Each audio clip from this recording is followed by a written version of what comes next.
ಕೊನೆಗೂ rain started guys. ದಿನ 173. ಮಳೆ ಮಾತ್ರ ಇನ್ನೂ ಕರೆಕ್ಟ್ ಆಗಿ ಸ್ಟಾರ್ಟ್ ಆಗಿಲ್ಲ, ಆದ್ರೆ ಚಳಿ ಮಾತ್ರ ಈಗ್ಲೇ ಕಿತ್ಕೊಂಡ್ ಬರ್ತಿದ್ರು.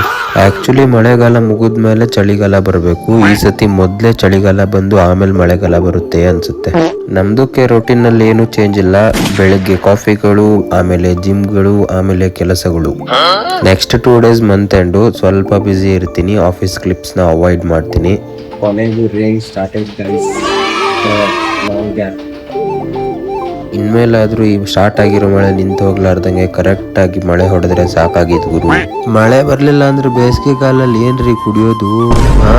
ಆಫೀಸಿಂದ ಮನೆಗ್ ಬಂದು ಸ್ವಲ್ಪ ಮಸಾಜ್ ತಗೊಳಕಂತ ಹೋದೆ. ಮಸಾಜ್ ತಗೊಂಡು ಇವತ್ತು ಅಣ್ಣ ಫೈನಲಿ ಹೊರಟಿದ್ದ. ಬಂದಿದೀವಿ ಗೈಸ್. ಈ ನನ್ ಮಗನ್ ನೆನ್ಪಿಟ್ಕೊಳ್ಳಿ ಗುರು, 6 ತಿಂಗಳಾದ್ಮೇಲೆ ಸಿಗ್ಲಿಲ್ಲ ಅಂದ್ರೆ ಗೊತ್ತಲ್ಲ. ಸಿಗುವ ನಾಳೆ. ಬರ್ತೀನಿ ಗುರು, ಟಾಟಾ.